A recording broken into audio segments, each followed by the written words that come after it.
അനുമോള് കഥകൾ കാണിച്ച ഇവർക്കൊരു ലൈഫ് ഉണ്ടെന്ന് പറഞ്ഞിട്ടാണ് ഞാൻ ഇത്രയും നാളും മിണ്ടാൻ.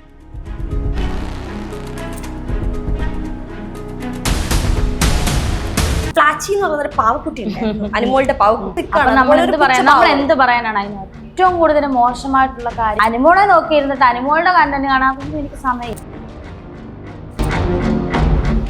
മറ്റേ അനബെല്ല പോലാണെന്നാണ് നമ്മളത് വിശ്വസിച്ചാൽ നമുക്ക് പേടി വരുന്ന. അത് വിശ്വസിക്കും. അനീഷ് പറഞ്ഞല്ലോ ഞാൻ എന്റെ മൈൻഡ് പോലെ ചെയ്തിട്ടില്ലെന്ന് പറഞ്ഞു. സീരിയലല്ല ഇത്, സീരിയലിൽ കാണിക്കുന്ന പോലെ അഭിനയിച്ചുകൊണ്ടിരിക്കുകയാണ് അനുമോൾ അകത്തെന്നാണ് പറയുന്നത്. ഞാൻ അനുമോളെന്ന് ചാടി ഓടി നടക്കുന്ന സുചേട്ട അല്ലെങ്കിൽ ഗെയിം കളിക്കുന്ന അവർക്ക് ആ പ്രോഗ്രാം ഗെയിമാണ്. കരയുന്ന അനുമോളെ ഞാൻ ഇപ്പോഴാണ്. പിന്നെ സീരിയലും കരയുമായിരിക്കും, എനിക്കറിയില്ല. ബിഗ് ബോസ് ഹൗസിൽ ഞാൻ ഏറ്റവും കൂടുതൽ കരയുന്ന ആളെ കണ്ട അനുമോളാണ്. സാനി എന്ന് പറയുന്ന കണ്ടസ്റ്റന്റ് വൈൽഡ് കാർഡ് ആയിട്ട് വന്നു. അവര് പറഞ്ഞത് അല്ല, നീ സമാധാനം കൊടുക്കുന്നില്ല, മരിച്ചോ തലയണ വേണ്ട നിൽക്കുന്ന ആൾക്ക് സമാധാനം. നട്ടലില്ലാത്തവളെ എടി നട്ടലുണ്ടോടി നിനക്ക്, എടി എടി എടി എടി എന്ന് വിളിച്ചുകൊണ്ട് ഇവിടെ സംസാരിച്ചു. അപ്പൊ ഞാൻ പറഞ്ഞു, നീ എന്നെ എടി എന്ന് വിളിക്കരുത്. മസ്താനി ഏറ്റവും കൂടുതൽ മോശമായിട്ടുള്ള കാര്യം മസ്താനി ചെയ്തു. പുറത്തുനിന്നുള്ള കുറേ കാര്യങ്ങൾ അവര് പറഞ്ഞു. എന്നെ തലേന്ന് ഇന്റർവ്യൂ ചെയ്ത കാര്യങ്ങൾ അതുവരെ അവര് പാടി പറഞ്ഞു. അനീഷിന് അല്ല തന്റെ വൈഫ് ഇട്ടിട്ട് പോയത്. എനിക്ക് ആണത്തം ഇല്ലാത്ത അയാളുടെ പേഴ്സണൽ കാര്യം എന്തിനാണ് നമ്മൾ കുത്തിപ്പൊക്കുന്നത്? ടോപ്പിലെത്തും ഉറപ്പുള്ള ഒരാളാണ് അനീഷ്. എല്ലാവരും അവനെ തന്നെ ടാർഗറ്റ് ചെയ്ത് അവനോട് ഞാൻ വരെ വഴക്ക് പിടിച്ചിട്ടുണ്ട്. എല്ലാവരും ആ ഹൗസിലുള്ള ആരും അനീഷിനോട് വഴക്ക് പിടിക്കാതിരുന്നിട്ടില്ല. കാരണം അവൻ തന്നെയാണ് ഉണ്ടാക്കുന്നത്. നാണം കെട്ട അനുമോളായിരുന്നു ജിസയിലും ആര്യനും തമ്മിലുള്ള ബന്ധത്തിനെ കുറിച്ച് പറഞ്ഞുകൊണ്ടിരുന്നത്. കാരണം അവര് നല്ല ഫ്രണ്ട്സ് ആണ്. ലാലേട്ടൻ എടുത്ത് പറയത്തുണ്ട് 72 ക്യാമറയും കണ്ടിട്ടില്ല, പുറത്തുള്ള ഒരു പ്രേക്ഷകരും കണ്ടിട്ടില്ലാത്തൊരു കാര്യം അനുമോൾ. അതന്നെയാണ് എനിക്കും അത്ഭുതം. എങ്ങനെ കണ്ടു? അതാണ് ഞാനും ക്വസ്റ്റ്യൻ മാർക്കാണ് ചോദിക്കുന്നത്. വെറുതെ ഇത്രയും പേര് പറയുമ്പോ അല്ലെങ്കിൽ വെറുതെ എന്തിനാണ് ഇങ്ങനത്തെ കാര്യങ്ങളൊക്കെ അവര് തന്നെ പറയുന്നത്. വാട്സാപ്പ് വഴി ഇംഗ്ലീഷ് പഠിക്കാൻ ഇംഗ്ലീഷ് കഫേ ഉള്ളപ്പോൾ ഇംഗ്ലീഷ് ഒരു വിഷയമേ അല്ല. English cafe presents you the perfect English. English Cafe, we present you the perfect English. WhatsApp now 9633888575. നമ്മുടെ ലാസ്റ്റ് വീക്കെൻഡ് എപ്പിസോഡിൽ ലാലേട്ടൻ വന്നപ്പോൾ എടുത്തു പറഞ്ഞൊരു കാര്യം, അല്ലെങ്കിൽ നാണം കെട്ട ഒരു പരിപാടി, ഈ ബിഗ് ബോസിന്റെ ചരിത്രത്തിൽ ആദ്യമായിട്ട് ഇത്രയും മോശപ്പെട്ട ഒരു കാര്യം, ഒരു ആരോപണം ഉന്നയിച്ചത് അനുമോളായിരുന്നു. ജിസയിലും ആര്യനും തമ്മിലുള്ള ബന്ധത്തിനെ കുറിച്ചിട്ട് ഡെമോൺസ്ട്രേറ്റ് ചെയ്ത് കാണിച്ചും പല അഭിപ്രായങ്ങൾ കാണിച്ചിട്ടൊക്കെ ആയിരുന്നു അതിനെക്കുറിച്ച് പറഞ്ഞുകൊണ്ടിരുന്നത്. ചേച്ചി അങ്ങനെ എന്തെങ്കിലും കണ്ടിട്ടുണ്ടോ അല്ലെങ്കിൽ തോന്നിയിട്ടെങ്കിലും? എനിക്ക് കണ്ടിട്ടില്ല, തോന്നുന്നു. കാരണം അവര് നല്ല ഫ്രണ്ട്സ് ആണ്. ഞാൻ രണ്ടുപേരോട് ചെന്നിട്ടുണ്ട്, രണ്ടുപേരുടെ നടുക്കെന്നിരിക്കും, രണ്ടുപേരോടും നല്ല ഫ്രണ്ട്സ് ആണ്. ഫ്രണ്ട്ഷിപ്പ് എന്ന് പറഞ്ഞാൽ അത് അറിയാലോ, അതിന്റെ മൂല്യം നമുക്ക് ഓരോരുത്തർക്കും അറിയാവുന്ന കാര്യങ്ങളാണ്. സൗഹൃദം അല്ലേ? അതെ. അതിനെപ്പറ്റി നമ്മൾ എന്ത് പറയാനാണ്? എന്നിട്ട് ലാലേട്ടൻ എടുത്ത് പറയത്തുണ്ട്, ഞങ്ങള് ഈ 72 ക്യാമറയും കണ്ടിട്ടില്ല, പുറത്തുള്ള ഒരു പ്രേക്ഷകരും കണ്ടിട്ടില്ലാത്തൊരു കാര്യം അനുമോൾ. അതന്നെയാണ് എനിക്കും അത്ഭുതം. എങ്ങനെ കണ്ടു? അതാണ് ഞാനും ക്വസ്റ്റ്യൻ മാർക്കാണ് ചോദിക്കുന്നത്. എങ്ങനെ കണ്ടു? ചേച്ചിക്ക് തോന്നുന്നുണ്ടോ അത് വെറുതെ കണ്ടന്റിന് വേണ്ടി എടുത്തിട്ടതാണ്, അല്ലെങ്കിൽ അനുമോള് നിന്ന് പറയുന്ന കണ്ടു എന്നാണ്, എന്നോടും പറയുന്ന കണ്ടു, ഞങ്ങളെല്ലാം പറയുന്ന കണ്ടു. ലാലേട്ടൻ അത്രയും പറഞ്ഞിട്ടും അനുമോള് പറയുന്നത് ഞാൻ കണ്ടു എന്നുള്ളത് ഉറച്ചു നിൽക്കാണ്. നമ്മൾ എന്ത് പറയാനാണ് അതിനകത്ത്? അവര് കണ്ടു നമ്മൾ കണ്ടിട്ടില്ല, ക്യാമറയും കണ്ടില്ല, അവര് കണ്ടു എന്ന് പറയുന്നത് അവരുടെ ഇതായിരിക്കും, അവര് പറയട്ടെ. ഈ കാര്യം ഇത്ര പബ്ലിക്കായിട്ട് വിളിച്ചു പറയുന്നത് ഭയങ്കര നല്ലതാണെന്ന് ചേച്ചിക്ക് തോന്നുന്നുണ്ടോ? അല്ലെങ്കിൽ ഒരു കാര്യം എത്രയും പേര് കണ്ടിട്ടില്ല, ക്യാമറ അല്ലെങ്കിൽ ഒരു പ്രായപൂർത്തിയായ ചെക്കനും പെണ്ണും അവരുടെ പേഴ്സണൽ കാര്യമാണ്, അവർ ചെയ്തിട്ടുണ്ടെങ്കിലും ഇല്ലെങ്കിലും.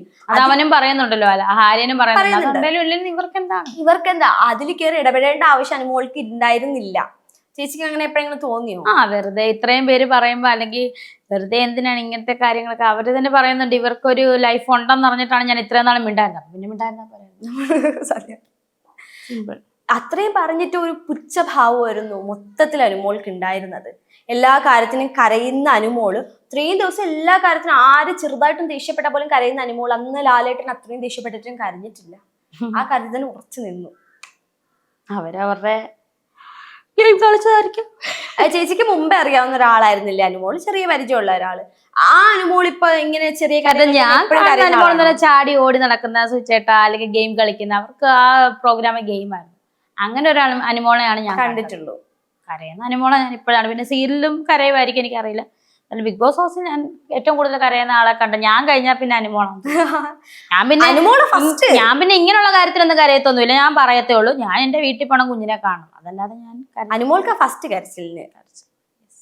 ശരിക്കും അനുമോൾ അതിനുള്ളിൽ പറയുന്നുണ്ട്, എൻ്റെ പ്രേക്ഷകർക്ക് കാണാനുള്ളത് മാത്രമേ ഞാൻ കൊടുക്കുള്ളൂ, ഇത് മലയാളി പ്രേക്ഷകർ അല്ലെങ്കിൽ കുടുംബത്തിലുള്ള അമ്മമാര് കാണുന്ന ഷോയാണ്, സോ അങ്ങനെ മാത്രമേ ഞാൻ ചെയ്യാറുള്ളൂ. ഞാൻ കണ്ടില്ല കേട്ടോ, എനിക്കറിയില്ലല്ലോ.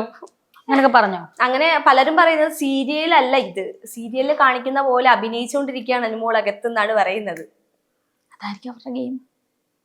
പലർക്കും പല ഗെയിം അല്ലേ. 20 കണ്ടസ്റ്റന്റ്, 21 പേര് 21 വീടുകളിൽ നിന്നുമല്ല 21 സ്വഭാവമായിട്ട് വന്നവരെ. അതെ അതെ. എനിക്കൊട്ടും മനസ്സിലാകത്ത ലക്ഷ്മി എന്ന് പറഞ്ഞൊരു കണ്ടസ്റ്റന്റ്. അതെന്തുവാ സാമ്പാർ? ഞാനുമായിട്ടൊന്നും സംസാരിച്ചിട്ട് വന്നിട്ടില്ല. എന്നെ ഒന്ന് ഇടയ്ക്കൊന്ന് വെറുതെ കിടന്ന് ഉറങ്ങിയാൽ പോരെ തുടങ്ങുമ്പോൾ ഞാൻ അവിടെ നിന്നോട് പറഞ്ഞു, ഇങ്ങനെ ആക്ച്വലി ഫാഷന് സംസാരിച്ചപ്പോഴാണ് നിങ്ങളൊക്കെ കണ്ടിട്ട് കൊടുക്കാൻ എന്നും കൂടെ ഞാൻ പറഞ്ഞിട്ട് അതൊന്നും ഞാൻ പറഞ്ഞു. അങ്ങനെ എന്തോ എന്തിനാ വേണ്ട അവര് വന്നിട്ട് കുറെ ആക്ച്വലി കാരണം ഇത്രയും പേര് ഒരുമിച്ച് നിൽക്കുന്ന ഒരു വീട്ടില് ചിലപ്പോ ഒരു പൊടി കാണുമായിരിക്കും അടുക്കളയില്, അതങ്ങ് തൂത്തുകൊള്ളാൻ ഇത് പറ്റുക ആക്ച്വലി ഇന്നൊക്കെ വെച്ച് കഴിഞ്ഞാൽ എനിക്കറിയില്ല. ഞാനത് തമാശ രീതിയിൽ പുള്ളിക്കാരെ ഞാൻ നോക്കി. ചേച്ചിക്ക് ആ വീട്ടിൽ നിന്ന് ഇറങ്ങിയതിന് ശേഷം ഏറ്റവും കൂടുതൽ മിസ് ചെയ്യുന്ന ആരെയാ? ആദില, നൂറ, നെവിൻ, പിന്നെ പുതിയ നമ്മുടെ വയലുകാട് പ്രവീൺ. പ്രാണു എന്ന് പറഞ്ഞൊരു ചെറിയൊരു കോംബോ ഇട്ട് വന്ന കോംബോ എന്ന് പറഞ്ഞാൽ ഫ്രണ്ട്ഷിപ്പ് കോംബോ വന്നത് വലിയിട്ട് കത്തിയില്ല, വന്നില്ലേ.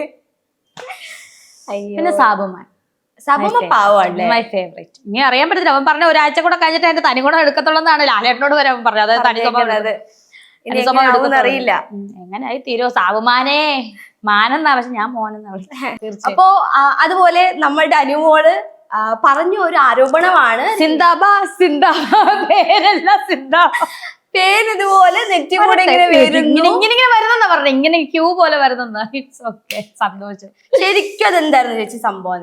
ഇവള് വന്നിട്ട് ഞാൻ ഇങ്ങനെ നോക്കിയപ്പോ തന്നെ ടിഷ്യൂ പേപ്പർ എടുത്ത് ഇങ്ങനെ എടുക്കുന്നുണ്ട്. അപ്പൊ ഞാൻ എനിക്ക് മനസ്സിലായില്ല, നോക്കിയപ്പോ തന്നെ ഇവിടുന്ന് ഇങ്ങനെ ഈ താരനും കാര്യങ്ങളൊക്കെ ഈ എക്സ്റ്റൻഷന്റെ ഇതൊക്കെ ഞാൻ ഈ കുഞ്ഞു ചീപ്പ് കൊണ്ട് ചെയ്യണ്ട്, നമ്മൾ വലിയ ചീപ്പ് എടുത്താണ് ചെയ്യേണ്ടത്. അതും പറയാനുണ്ട്, എനിക്ക് എക്സ്റ്റൻഷൻ ചെയ്തതേ ഉള്ളായിരുന്നു, കുറച്ച് നാളെ ആയിട്ടുള്ളൂ. അപ്പം എനിക്ക് നമുക്ക് 7ന്റെ പണി അടിച്ച് നമ്മുടെ സർവ്വ ഷാമ്പൂ സാധനങ്ങളെല്ലാം അവിടെ ആയിപ്പോയി. നമ്മുടെ കയ്യിൽ ഒന്നുമില്ല, ഈ കുഞ്ഞു ചീപ്പാണ് വരുന്നത്. അപ്പൊ ഇങ്ങനെ എടുക്കുമ്പോ തന്നെ ചെറിയ ചെറിയ കട്ടയായിട്ട് ഇങ്ങനെ ഒഴുകി വരുന്നുണ്ടായിരുന്നു, ഇടയ്ക്കിടയ്ക്ക് കുഞ്ഞു കട്ടായിട്ട്. അപ്പൊ ഇതെടുത്തിട്ട് എന്റെ കയ്യിൽ തന്നു. അപ്പൊ ഞാൻ നോക്കിയപ്പോ ഈ സാധനം ഞാൻ പറഞ്ഞ ഇത് കണ്ടോടി ചൈത്ത് ഇത് ഇളകി വരുന്നതെന്ന് പറഞ്ഞു. അപ്പോഴും നമ്മളിത് ഇവളെ ആക്ഷൻ കാണിച്ചത്, ഇവളെ കഥകളി അനുമോള് കഥകളി കാണിച്ചാൽ അല്ലെങ്കിൽ ആക്ഷൻ കാണിച്ചാൽ ഞാൻ എങ്ങനെ അറിയുന്നത് ഇവളെ പേരാന്നോ ഇങ്ങനെ, ഇതൊന്നും ഞാൻ കണ്ടില്ല. അപ്പൊ ഇതാണ് സംഭവിച്ചത്. അവള് കണ്ടു കാണും, പക്ഷെ എന്നാ കണ്ട മാറ്റി നിർത്തി പറയട്ടെ ചേച്ചിന്റെ. അവള് പൊതുവേദിയിൽ പറഞ്ഞു ഇങ്ങനെ എനിക്കറിയത്തില്ല, ഇങ്ങനെ പേനോ എനിക്കറിയത്തില്ല. ആയിക്കോട്ടെ, പേനോ ഈരോ ചിലപ്പോ ഹെയർ എന്താ പറയാ ഷാമ്പൂ ഒന്നും ഇടാൻ പറ്റാവുന്ന ഷാമ്പൂ ഒന്നും ഇല്ല, എല്ലാം തിരിച്ച് അവര് അവിടെ മേടിച്ചു വെച്ചേക്കുമായിരുന്നു. പക്ഷെ ഇത്രയും അടുത്തറിയാവുന്ന ഒരാൾ, അതായത് സുധിച്ചേട്ടൻ സ്റ്റാർ മാജിക്കിൽ ഉണ്ടായിരുന്ന ടൈം മുതൽ അനുമോൾക്കും ചേച്ചിക്കും നല്ല ബന്ധം ഉണ്ടായിരുന്നു. അല്ല, ബന്ധം എന്ന് പറഞ്ഞാൽ അത് ഞാൻ പറയാം, സുധിച്ചേട്ടനുമായിട്ട് നല്ല കോണ്ടാക്ട്. പക്ഷെ ഞാൻ ഈ ഷൂട്ടിന് പോകുമ്പോൾ അല്ലാതെ അനുമോളെ കാണാറില്ല, ഒരു ഫോൺ കോൾ പോലെ അധികം ഞങ്ങൾ സംസാരിക്കാറില്ല. എന്തെങ്കിലും ആവശ്യം ഉണ്ടെങ്കിൽ മാത്രമേ ഉള്ളായിരുന്നു. സുധിച്ചേട്ടൻ മരിച്ചു കഴിഞ്ഞ് വീട്ടിൽ വന്നിട്ടുണ്ടായിരുന്നു. അതല്ലാതെ ഞങ്ങൾ ഈ പറയുന്ന പോലെ ഞാൻ അനുമോളും തമ്മിലല്ല ബന്ധം, സുധിച്ചേട്ടനും അനുമോളും തമ്മിലായിരുന്നു. അതിപ്പോ എന്തായാലും ഇപ്പൊ ആ ഒരു ബന്ധം വെച്ചിട്ടായാലും ചേച്ചിയോട് ഇത്രയും ഒരു വലിയൊരു ആരോപണം അത്രയും വലിയൊരു പ്ലാറ്റ്ഫോമിൽ അങ്ങനെ ഇറക്കാൻ പാടുണ്ടായിരുന്നു. അത് തെറ്റായിരുന്നു. കാരണം അനുമോൾക്ക് എന്നോട് നേരിട്ട് സംസാരിക്കായിരുന്നു, അല്ലെ മാറി നിർത്തി സംസാരിക്കായിരുന്നു. അത് അത്രയും പബ്ലിക് ആയിട്ടുള്ള അത് ഞാൻ പറഞ്ഞിട്ടുണ്ടായിരുന്നല്ലോ. അനുമോൾ അത് അത്രയും വലിയ പബ്ലിക്കായിട്ട് പറഞ്ഞത് മോശമായി പോകുന്നു. അവിടെയുള്ള അനുമോളുടെ ഫ്രണ്ട് ശൈത്യ എല്ലാവരും പറഞ്ഞായിരുന്നു, മിക്കവരും പറഞ്ഞത് മോശമായി പോകുന്നു. സത്യമാണല്ലോ, കാരണം അവൾക്ക് മാറ്റി നിർത്തി പറയായിരുന്നു. അവിടെ ഡ്രസ്സിംഗ് റൂം ഉണ്ട്, അവിടെ ഇതില്ല, ക്യാമറയില്ല, ചേച്ചി ഇങ്ങനെ പറഞ്ഞില്ല. അവിടെ നിന്ന് പറഞ്ഞു കുളിക്കുന്നില്ലെന്ന് പറഞ്ഞാൽ ഞാൻ എന്നും രാവിലെ ദേഹം കഴുകുന്നുണ്ടായിരുന്നു, തല കഴുകുന്നില്ലായിരുന്നു. സിമ്പിൾ, അത് അവളുടെ കാഴ്ചപ്പാട് അങ്ങനെ ആയി. പോട്ടെ കുഴപ്പമില്ല, ഞാൻ അവളെ കുറ്റപ്പെടുത്തിയതും അല്ല. പലരും പറയുന്നു അനുമോള് കരയുന്നത് മുതൽ ചിരിക്കുന്നത് വരെയും അല്ലെങ്കിൽ ഉറങ്ങുന്നത് മുതൽ എണീക്കുന്നത് വരെയും കണ്ടന്റ് ആണ്, എല്ലാം കണ്ടന്റ് ബേസ്ഡ് ആയിട്ട് മാത്രമാണ് അനുമോള് ചെയ്യുന്നത്, റിയൽ ആയിട്ട് അല്ല എന്നുള്ള കാര്യം. അങ്ങനെ ചേച്ചിക്ക് എപ്പോഴെങ്കിലും ഫീൽ ചെയ്തോ? എനിക്ക് ഫീൽ ചെയ്തിട്ടില്ല. കാരണം അനുമോള് തന്നെ അവിടെ പറഞ്ഞിട്ടുണ്ട്, എന്നെ ഏറ്റവും കൂടുതൽ ഇവിടെ അടുത്തറിയാവുന്നത് ഷാനവാസ് ഇക്കാക്കും ജിഷിൽ ചേട്ടനും രേണു ചേച്ചിക്കുമാണ്. കാരണം 8 വർഷം മുന്നേ അറിയാവുന്ന ആള്, അവള് 11 വർഷമായിട്ട് ഇൻഡസ്ട്രിയിലുണ്ട്. സോ എനിക്ക് അങ്ങനെ അവരെ തന്നെ എനിക്ക് നോക്കിയിരിക്കാൻ സമയമില്ല. ഒന്നാമത്തെ കാര്യം, ഞാൻ എൻ്റെ ഒരു ലോകത്ത് ജീവിക്കുന്നതല്ലാതെ അനുമോളെ നോക്കിയിരുന്നിട്ട് അനുമോളുടെ കണ്ടന്റ് കാണാതൊന്നും എനിക്ക് സമയമില്ല. പല ആരോപണങ്ങളും ലാസ്റ്റാണ് ഞാൻ അറിയുന്നത്. പൊട്ടിത്തെറിക്കുമ്പോഴാണ് ഇതിനകത്ത് ഇങ്ങനെ ഒരു സംഭവം അറിയുന്നതും തടർന്നിട്ടുണ്ടെന്ന് ഞാൻ അറിയുന്നത്. അതുകൊണ്ട് അവരവരുടെ ഗെയിം കളിക്കുന്നു, അത് കണ്ടന്റ് ആകുന്നു. അതിനിപ്പം ഞാനൊന്നും പറയുന്നില്ല. ചിലപ്പോൾ അതായിരിക്കും അവരുടെ ഗെയിം, അനുമോളുടെ ഗെയിം അതായിരിക്കാം. അയ്യേ, ശൈത്യ അനുമോളും തമ്മിലുള്ള ഒരു ഫ്രണ്ട്ഷിപ്പ് ഒരു സമയത്ത് നല്ലൊരു ബോണ്ടായിരുന്നു അവർ തമ്മിലെല്ലാം ഷെയർ ചെയ്യുന്ന നല്ലൊരു ഫ്രണ്ട്സ്. ഒരു ടൈം എത്തിയപ്പോൾ അവരടിച്ച് പിരിഞ്ഞു. അതായത് ശൈത്യ എഗെയിൻസ്റ്റ് ആയി, അനുമോൾ എഗെയിൻസ്റ്റ് ആയി. അതിനെ കുറിച്ച് ചേച്ചിക്ക് എന്താ പറയാനുള്ളത്? ശൈത്യ നല്ലൊരു ഗെയിമറാണ്, അവരൊരു വക്കീലാണ്. അതെ, എനിക്ക് ഭയങ്കര ഇഷ്ടമാണ് വക്കീൽ എന്ന് പറഞ്ഞൊരു ഇത്. അപ്പം ഞാൻ അവരോടത് പറഞ്ഞിട്ടുമുണ്ട്. അപ്പം അവരെ സംബന്ധിച്ച് അവർ ആ ബെസ്റ്റ് ഫ്രണ്ട്സിൽ നിന്നപ്പോൾ പോലും തെറ്റ് കണ്ടാൽ അവരത് ചൂണ്ടിക്കാണിക്കുക. അതാണ് അവരുടെ ക്വാളിറ്റി. സോ എനിക്ക് അവരുടെ ക്വാളിറ്റി ഇഷ്ടമാണ്. ആ ഒരു ക്വാളിറ്റി എനിക്ക് ഇഷ്ടമാണ്. ശരി, അനുമോള് പറയുന്നത് എല്ലാവരും കേട്ട് നിൽക്കണം, പക്ഷെ അനുമോളുടെ അടുത്ത് ആർക്കും റിപ്ലൈ പറയാൻ പറ്റില്ല. അതായിരുന്നു അനുമോളുടെ അവിടുത്തെ ഒരു പ്രകൃതം. എനിക്കൊരു കാര്യം കൂടെ പറയണം. അനുമോള് കിച്ചൺ ടീമിലാകുമ്പോഴും വഴക്കൊക്കെ പിടിക്കാറുണ്ട്. അതെ, എന്നോട് ഇത്രയൊക്കെ പറഞ്ഞെങ്കിലും മാറ്റി നിർത്തിക്കാൻ, ചേച്ചി വിശക്കുന്നുണ്ടോ, ഫുഡ് കുറച്ച് ചേച്ചി വേണോ, ചേച്ചിക്ക് വിശക്കുന്നുണ്ടോ, വാ ഞാൻ എന്തെങ്കിലും ഉണ്ടാക്കി തരാം, ചേച്ചിക്ക് എന്തെങ്കിലും വേണോ, കേക്ക് എടുത്തു, ഇതൊക്കെ എന്നോട് പേഴ്സണലി പറയുന്ന എന്നെ സംബന്ധിച്ച് ഞാൻ ഇച്ചിരി കഴിക്കത്തുള്ളൂ, ഇടയ്ക്കിടയ്ക്ക് ഇങ്ങനെ കഴിച്ചുകൊണ്ടിരിക്കും മധുരം. ഇവൾക്ക് ആ ഒരു ഇത് എന്നോട് എപ്പോഴും ഉണ്ടായിരുന്നു കേട്ടോ. അതില്ലെന്ന് ഞാൻ ഒരിക്കലും പറയത്തില്ല, ഉള്ളതുപോലെ പറയണത് എന്നോട്. ഇനി വല്ലവരും ഉണ്ടോ എന്ന് എനിക്കറിയത്തില്ല. ചേച്ചി വിശക്കുന്നുണ്ടോ, അരി തിന്നല്ലേ, ഞാൻ അരിയൊക്കെ പറയും പഞ്ചസാര തിന്നല്ലേ, വിശക്കുന്നുണ്ടോ, ചേച്ചിക്ക് എന്തെങ്കിലും വേണോ, ഞാൻ നോക്കട്ടെ, ഞാനുള്ളപ്പോൾ തരാട്ടോ, കൂടുതൽ ചേച്ചി ഇച്ചിരി മാറ്റി വെച്ചോട്ടോ, ചേച്ചിക്ക് ചോറ് വേണം അറിയാം, ഇത് ചോദിക്കുമായിരുന്നു കേട്ടോ.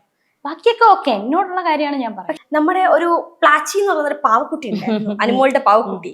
ശരിക്കും അനീഷ് പറഞ്ഞല്ലോ, ഞാൻ എന്റെ മൈൻഡ് പോലും ചെയ്തിട്ടില്ലെന്ന് പറഞ്ഞു. അനീഷ് ഞാൻ എന്നെ കണ്ടിട്ട് പോലും ഇല്ലെന്ന് പറഞ്ഞോളൂ. ഞാൻ വല്ലപ്പോഴേ കണ്ടിട്ടുള്ളൂ അനുമോടെ കയ്യിൽ. ഇടയ്ക്ക് ആ ജയിലിൽ അങ്ങോട്ട് കിടന്നപ്പോൾ ഞാനൊന്ന് കൊഞ്ചിച്ചായിരുന്നു അതിനെ. അവിടെയുള്ള 20 കണ്ടസ്റ്റൻസിനേക്കാളും കൂടുതൽ കണ്ടന്റ് ഉണ്ടാക്കിയത് പാവയാണ്. ഓ നൈസ്. പിന്നെ ആ പാവയ്ക്ക് ഭയങ്കര കണ്ടന്റ് ആയിരുന്നു പുറത്ത്. അടിപൊളി. ഈ പാവ കൊണ്ടിട്ട് പലരും അതിനുള്ളിൽ സംസാരിക്കുന്നുണ്ട്, അല്ലെങ്കിൽ പുറത്ത് പല ഡിസ്കഷനും വരുന്നുണ്ട്. അത് കൂടോത്രമാണ്, ചാത്തന്റെ പാവയാണ് എന്നുള്ളതൊക്കെ പലർക്കും. അന്ന് ലാലേട്ടന്റെ എപ്പിസോഡിൽ തന്നെ പലരും ആ പാവ കൈമാറുമ്പോ പലർക്കും പേടി ഉണ്ടായിരുന്നു പാവേനെ എടുക്കാനായിട്ട്. കാര്യം അനു അങ്ങനെ കാണിച്ചു കൂടോത്രം അല്ലെങ്കിൽ കാണിച്ചു കൊണ്ട് നടക്കുന്ന ഒരു കാര്യം. ചേച്ചിക്ക് അങ്ങനെ എന്തെങ്കിലും തോന്നിയോ? തോന്നിയിട്ടില്ല. എന്തിനു അതൊക്കെ നമ്മുടെ മറ്റേ അനബെല്ല പോലാണെന്നാണ്. അനബെല്ല എനിക്ക് അങ്ങനെ തോന്നിയില്ല. പാവക്കുട്ടീനെ എടുത്തിട്ടുണ്ടായിരുന്നോ? ഞാൻ പിടിച്ചിട്ടുണ്ട്. ചേച്ചിക്ക് അങ്ങനത്തെ പേടിയൊന്നുമില്ലേ കൂടോത്രത്തിലൊന്നും? എന്ത് കൂടോത്രം? നമ്മളത് വിശ്വസിച്ചാൽ നമുക്ക് പേടി വരും. നമ്മളത് വിശ്വസിക്കുന്നില്ല, അതുകൊണ്ട് നമ്മുടെ സൈഡിൽ കൂടെ പോകുന്നില്ല. ഏക്കാതെ പൊക്കോളൂ. എന്തായാലും അവിടെ ഉണ്ടോ ഇല്ലയോ നല്ല വിഷയം. നമ്മളത് ചിലപ്പോഴെന്നല്ല, അതൊരു തമാശയായിട്ട് നമ്മളെടുത്താൽ അത് തീരാവുന്ന പ്രശ്നമല്ലേ. തമാശയല്ലേ, പുറത്തോട്ടുള്ള കാര്യമാണ് പറഞ്ഞത്. കൂടോത്രം ഒന്ന് പേടിക്കുന്നവരുടെ കാര്യമാണ്. നമ്മളത് വിശ്വസിച്ചാൽ നമുക്ക് ഏക്കുമായിരിക്കും, നമ്മളത് വിശ്വസിച്ച് നമ്മുടെ സൈഡിൽ കൂടെ പോകും, നമ്മളെ ഏക്കത്തില്ല. അത് ചുമ്മാ തമാശക്ക് എന്തെങ്കിലും ചെയ്തോണ്ട്. അപ്പോ നമ്മുടെ ബിഗ് ബോസ് ഹൗസിൽ 2 ഗ്രൂപ്പായിട്ട് ഇങ്ങനെ അടിപൊളിയായിട്ട് പോയിക്കൊണ്ടിരിക്കുകയായിരുന്നു. രേണു ചേച്ചി ഭയങ്കര സൈലന്റ് ആയിട്ട് ഒരു സൈഡിൽ കൂടെ അങ്ങ് പോയിക്കൊണ്ടിരിക്കുന്ന ടൈമിലാണ് നമ്മുടെ വൈൽഡ് കാർഡിന്റെ എൻട്രി. വൈൽഡ് കാർഡ് വന്നു. വെറുതെ ഇരുന്ന് സംസാരിക്കുന്നതിനിടയിൽ വെറുതെ ഒരു കാർഡ് എടുത്തിട്ടു. ആരാ? നമ്മുടെ മസ്താനി. അത് സത്യം വിധവാ കാർഡ് എടുത്തിടുന്നേ. ഇത് സത്യം പറഞ്ഞ ഞാൻ വിധവാ കാർഡ് എന്ന് പറയുന്നത് എന്റെ ഭർത്താവിന്റെ കാര്യമാണ് ഞാൻ പറയുന്നത്. അവിടെ വിധവാ ഞാൻ പറഞ്ഞ എന്റെ ഭർത്താവിന്റെ കാര്യമല്ല പറഞ്ഞേക്കുക, എന്റെ പിള്ളേർ അച്ഛന്റെ കാര്യമാണ് പറഞ്ഞത്. ഞാൻ ഇവിടെ ഭർത്താവിന്റെ കാര്യം പറഞ്ഞു. രണ്ടും ഡിഫറെന്റ് ആണ്. എന്റെ ഭർത്താവ് എന്ന് പറയുന്ന അദ്ദേഹവും അതെന്റെ, ഞാനും ഭാര്യയും ഭർത്താവും തമ്മിലുള്ള ബന്ധം. എന്റെ മക്കളുടെ അച്ഛൻ എന്ന് പറഞ്ഞാൽ അത് ഭാര്യയും ഭർത്താവുമാണ്, അല്ല അത് മക്കളും അച്ഛനുമാണ്. ഞാൻ എന്റെ മക്കളുടെ അച്ഛന്റെ കാര്യമാണ് അവിടെ പറയാൻ വന്നത്. എന്തോ അക്ബറിനോട് എന്തോ പറയാൻ വന്നത്. അത് അന്നേരം വിധവാ കാർഡാണ്. പിന്നെ ഏറ്റവും കൂടുതൽ മോശമായിട്ടുള്ള കാര്യം മസ്താനി ചെയ്ത് പുറത്തുനിന്നുള്ള കുറേ കാര്യങ്ങൾ അവര് പറഞ്ഞു. എന്നെ തലേന്ന് ഇന്റർവ്യൂ ചെയ്ത കാര്യങ്ങൾ അതുവരെ അവര് പാടി പറഞ്ഞു നടക്കുമായിരുന്നു. മസ്താനി എന്ന് പറയുന്ന കണ്ടസ്റ്റന്റ് വൈൽഡ് കാർഡായിട്ട് വന്നു.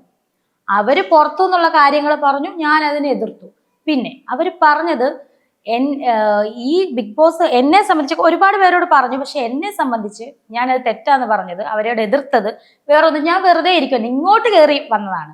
അതായത് മരിച്ചുപോയ എൻ്റെ ഭർത്താവിനെ പറ്റി പറഞ്ഞു. എൻ്റെ ഭർത്താവ് തന്നെയാണ്, അദ്ദേഹം മരിച്ചു പോയതാണ് 2.5 വർഷം മുന്നേ.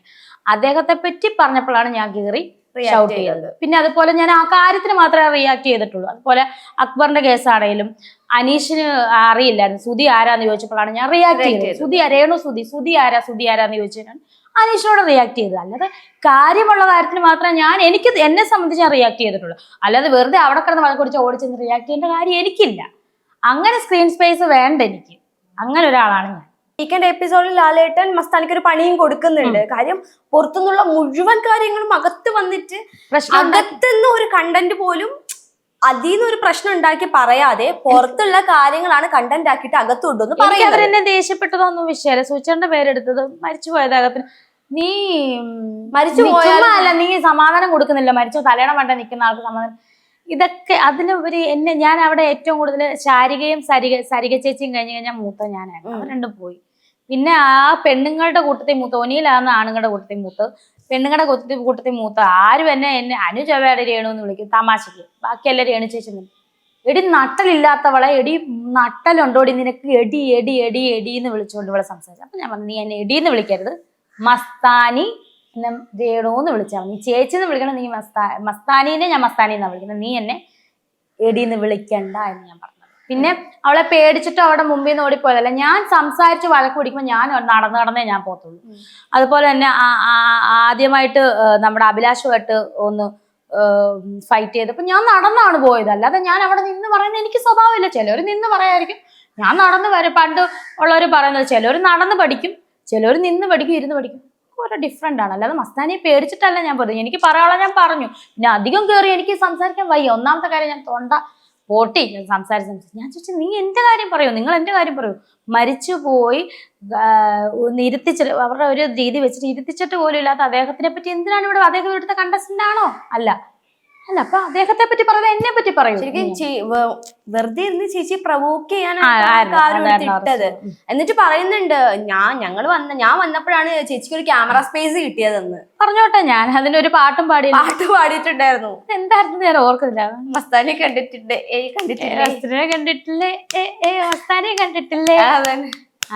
അടിപൊളി ഒരു ഡാൻസും അതിൻ്റെ കൂടെ ഒരു പാട്ടും കിട്ടില്ല റിപ്ലൈ ആയിരുന്നു മസ്താനിക്ക് കൊടുത്തിരുന്നത്.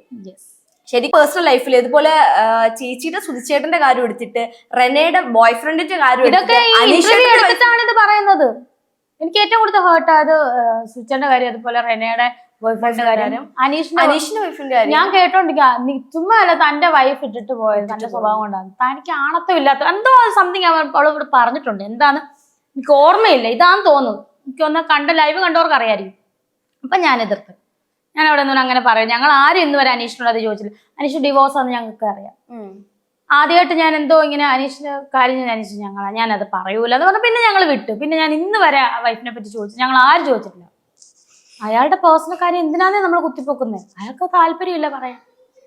ശരിക്കും പുറത്തുനിന്ന് പകുതിയോളം ഗെയിമും കണ്ടിട്ട് ഫുൾ പ്ലാനിങ്ങിൽ വന്ന ഒരാളാണ് മസ്താനി. പക്ഷെ അതിനുള്ളിൽ കയറിയിട്ട് പ്ലാൻ ഫുള്ള് പൊളിഞ്ഞതായിട്ട് തോന്നുന്നുണ്ടോ ചേച്ചിക്ക്? നന്നായിട്ട് തോന്നുന്നുണ്ട്. കാരണം 2, 3, 4, 5 പ്രാവശ്യം ബിഗ് ബോസ് തന്നെ അനൗൺസ് പറഞ്ഞു, മസ്താനി താങ്കൾ പുറത്തു നിന്നുള്ള കാര്യം പറയരുത്. ലാലേട്ടൻ വന്നപ്പോ നല്ല രീതിക്ക് പൊടിക്കുകയും ചെയ്തിട്ടുണ്ടായിരുന്നു. തീർച്ചയായും അതൊക്കെ പുള്ളിക്കാരിക്ക് എനിക്ക് വന്ന് തലേന്നവിടെ എന്ന് പറയാം. എന്നെ വഴക്ക് പറഞ്ഞാൽ എനിക്ക് സ്ക്രീൻ സ്പേസ് അല്ലേ, ഞാൻ ഹിറ്റ് ആവുമല്ലേ, എന്തൊക്കെയാണ് അവരവിടെ നിന്ന് പറഞ്ഞത്. ഈ വൈൽഡ് കാർഡ് വന്നതില് ഇവരൊന്നും വരണ്ടായിരുന്നു, അല്ലെങ്കിൽ ഇവരൊന്നും പോരാൻ തോന്നിയതാരായിരുന്നു? മസ്താനി തന്നെയാണ്. എന്തിനാ പുറത്തുനിന്ന് ഈ കാര്യങ്ങളൊക്കെ അറിഞ്ഞിട്ട് എന്തിനാ വരുന്നത്? ബാക്കിയുള്ളവരൊക്കെ ഗെയിം കളിക്കാൻ വന്നവരല്ലേ. അതുപോലെ ജിഷിനും പറയുന്നുണ്ടായിരുന്നു. അത് ഇവരൊക്കെ പറഞ്ഞു കേട്ടിട്ടാവോ? ജിഷിനും പറയുന്നുണ്ടായിരുന്നു. എനിക്ക് തോന്നുന്നു ജിഷിന് അധികം എന്നോടൊന്നും വന്നപ്പോ എനിക്കിട്ടൊരു കൊട്ട് തന്നിട്ട് പിന്നെ തന്നിട്ടേ ഇല്ല.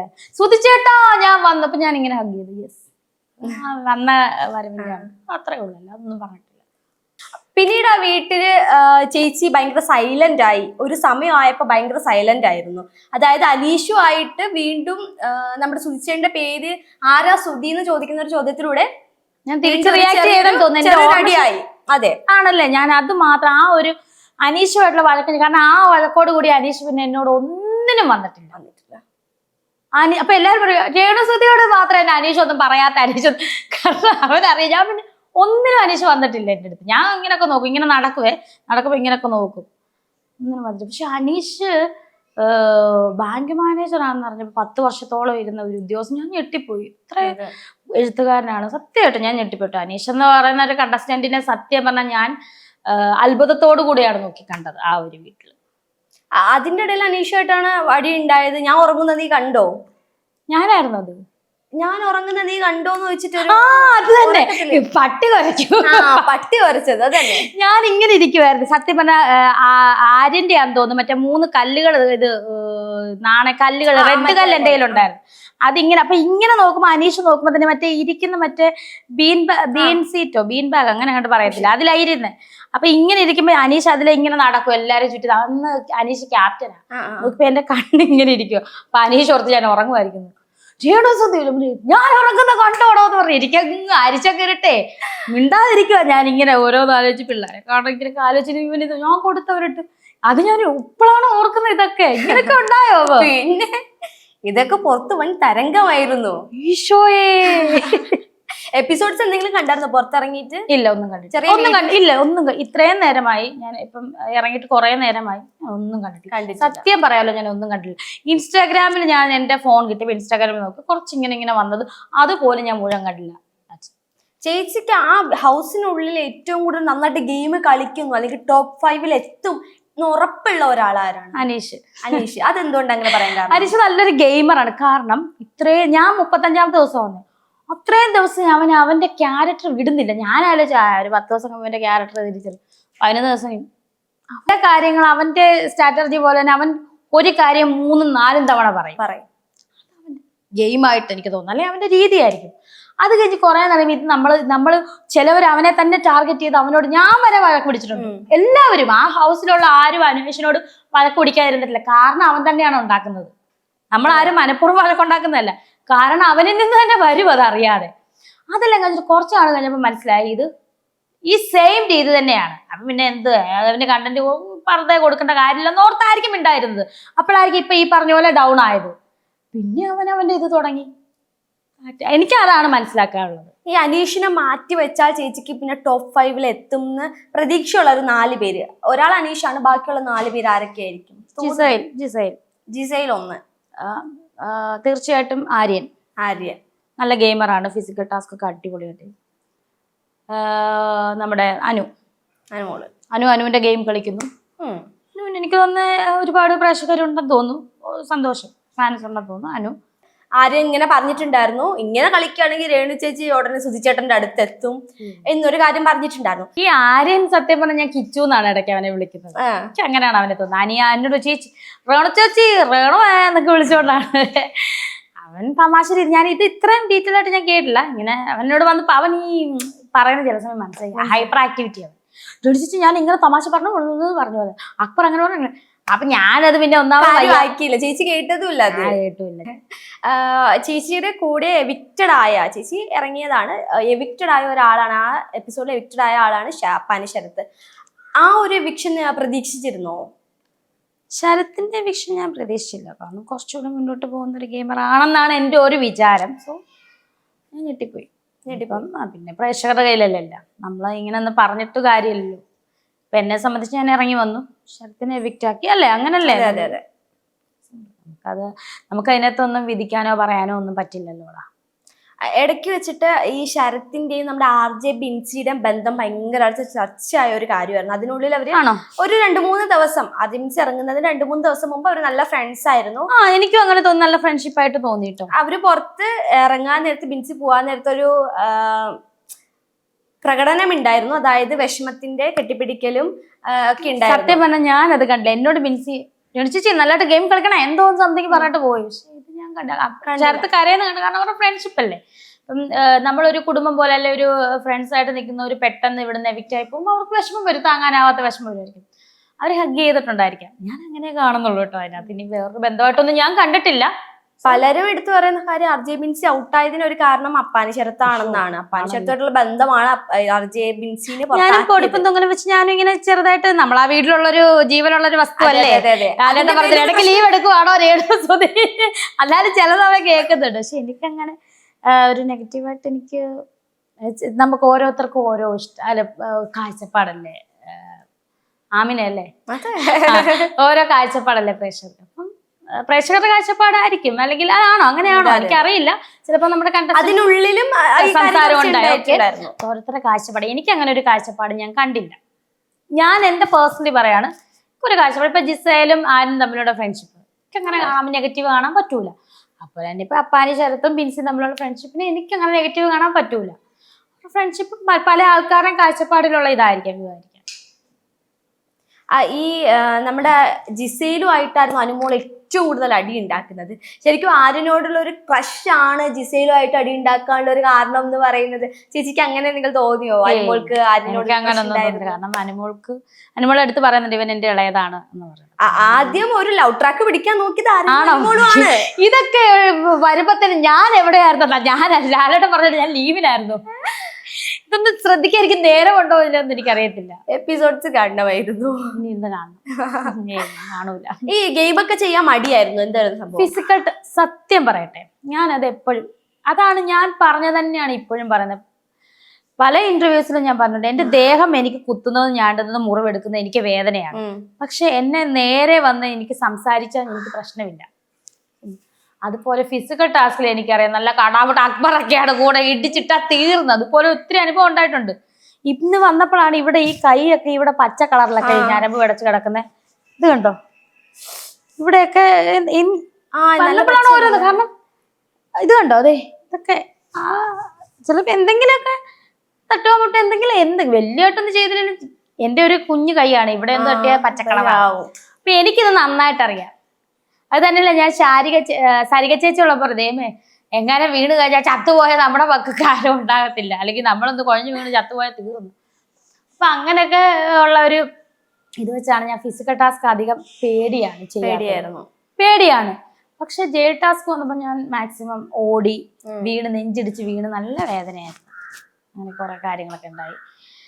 ഞാനും നെവിന് വരുന്നത് അത് സ്വാതന്ത്ര്യദിനത്തിന്റെ അന്നാണ് ജയിൽ കയറിയത്. ഭാരതത്തിനെ പറ്റി പാട്ടൊക്കെ പാടി കേട്ടോന്നറിയില്ല, എന്തായാലും നമ്മൾ ജയിലിൽ കയറി. അവസാനമായിട്ട് ചെയ്തൊരു ടാസ്ക് എന്ന് പറയുന്നത് ടീമായിട്ട് അക്ബറും ഷാനവാസും രേണു ചേച്ചി തൊപ്പി. എന്റെ അമ്മേ, അത് ഭയങ്കര മുടി പറിച്ചു കേട്ടോ, മുടിയുടെ പകുതിയും പറിച്ചെടുത്തു രണ്ടാമത്തെ തവണ. ആദ്യത്തെ തവണ ഇങ്ങനെ നിന്നുകൊണ്ട് മുടി പറിച്ചില്ല. അക്ബർ ഇതിൽ തമാശ പോലെ പറയുന്നുണ്ട്, ജയിച്ച് മുടി മാത്രം ഇങ്ങനെ പിടിക്കുന്നത്, തൊപ്പി അക്ബർ ഇങ്ങോട്ട് കൊണ്ടുവന്ന് അതിലേ ഇങ്ങനെ വരുന്നത്. അത് ഭയങ്കര ഗെയിമായിരുന്നു. 2 കടാമുട്ടൻ ആൾക്കാർക്ക് ഇത്ര ഉള്ളൊരു ക്യാപ്റ്റൻ. നല്ലൊരു ടീമായിരുന്നു, ഒരു കോംബോ അടിപൊളിയായിരുന്നു. പേടിയായിരുന്നു എല്ലാവർക്കും. അതൊക്കെ റിജക്ട് ചെയ്യുവാണ്. ഒരു ദിവസം ബിഗ് ബോസിൽ ലാലേട്ടനോട് ചോദിച്ചു, ചില കാര്യങ്ങൾ എന്ത് ചെയ്യുന്നു ഇങ്ങനെ എന്തോ പറഞ്ഞു. അത് ഞാൻ പറഞ്ഞു, ചില കാര്യങ്ങൾ ആഗീരണം ചെയ്യുന്നു, ചില കാര്യങ്ങൾ നമുക്ക് വേണ്ടാത്ത കാര്യം നമ്മൾ റിജക്ട് ചെയ്യുന്നു. മൈൻഡ് ചെയ്താലല്ലേ അവർക്ക് പിന്നെ അടുത്ത വിവാദങ്ങൾ ഉണ്ടാക്കാൻ പറ്റും. എനിക്കത് താല്പര്യമില്ല. ഇനി അവരെന്താണ് അടുത്ത പറയാൻ അവർ പറയട്ടെ എന്നേ. അവരിനി എന്തൊക്കെ പറഞ്ഞാലും റിജക്റ്റഡ്. എനിക്കിപ്പോൾ അതൊന്നും അല്ല എൻ്റെ വിഷയം. ഇപ്പോൾ കുഞ്ഞിനെ കണ്ടു സന്തോഷം, മൂത്ത മോനെ കണ്ടു, അവനെ വിളിച്ചു, സംസാരിച്ചു, അവനെ ഹാപ്പി ബർത്ത്ഡേ പറഞ്ഞു. എൻ്റെയും മമ്മൂക്കേൻ്റെയും ബർത്ത്ഡേ ആണ് ഇന്ന്, സന്തോഷം.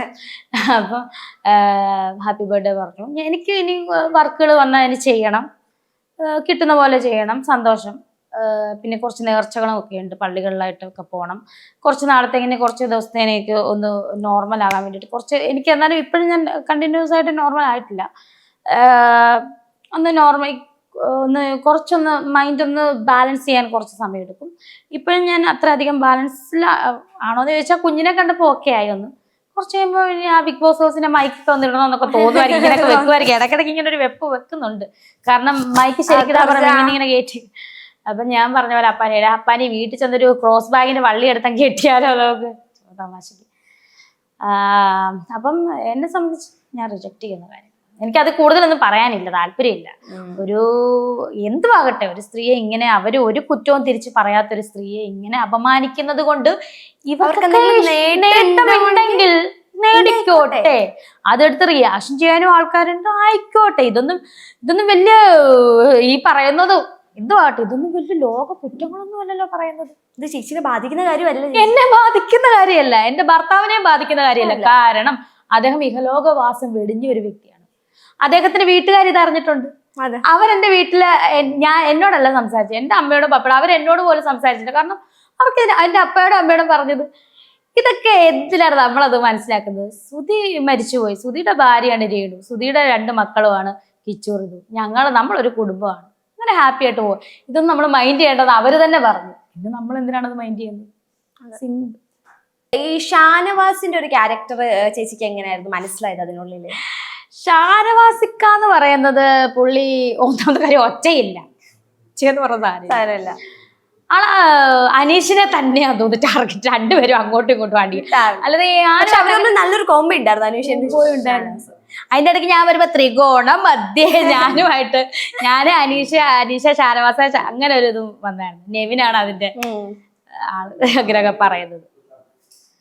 ചേച്ചിക്ക് ഇവരല്ലാതെ ഏറ്റവും നല്ല ഗെയിമർ ആയിട്ട് അല്ലെങ്കിൽ നല്ലൊരു കണ്ടന്റ് കൊടുക്കാൻ പറ്റും, ഇനിയും കുറച്ചും കൂടി ആക്റ്റീവ് ആവാൻ പറ്റും തോന്നിയ ആർക്കായിരുന്നു? ആക്റ്റീവ് ആകാൻ പറ്റും അല്ലെങ്കിൽ ഒന്നുകൂടി ഒന്ന് ആക്റ്റീവ് ആയാൽ ടോപ്പ് 5 അതില നൂറ പിന്നെ ആക്റ്റീവ് ആയി. അതെ. അവർ രണ്ടായതിനു ശേഷം നൂറ ഭയങ്കരമായിട്ട് ആക്റ്റീവ് ആയിട്ടുണ്ടായിരുന്നു. പറ സിർലാക്കെ ഞാൻ അവളുടെ മുന്നിൽ അത് കാണിച്ചു.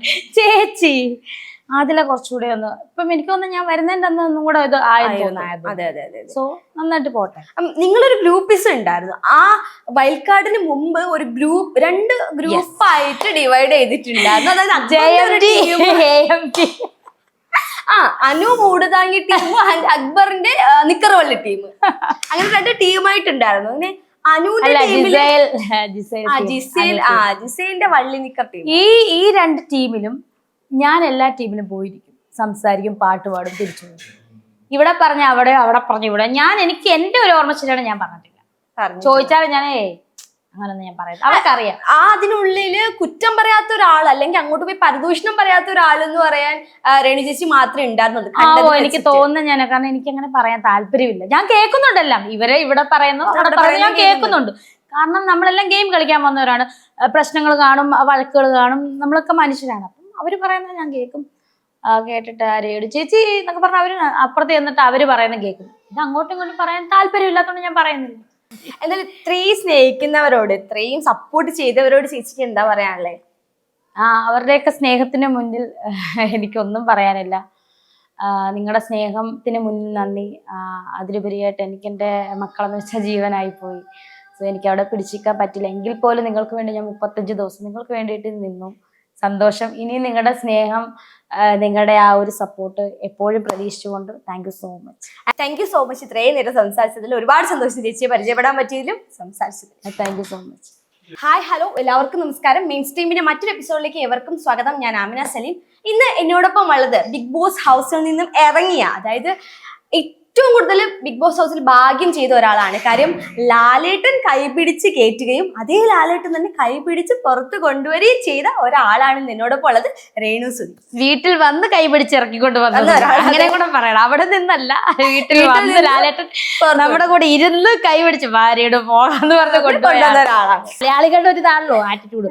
ഞാൻ പിന്നെ ആ ഒരു സ്ട്രാറ്റജി അങ്ങ് എടുത്ത് കട്ടിലേ വെക്കുന്നു. പിന്നെ ഞാനത് തകർത്ത് ഞാൻ ആ നടനെ മാടിയും തന്നെ പറയാം. ആയിക്കോട്ടെ, അങ്ങനെ തന്നെ ആയിക്കോട്ടെ. തലേന്നെടുത്ത് തീവ്രവാദി അല്ലല്ലോ കൊന്നത്, പേരല്ലേ, ആയിക്കോട്ടെ.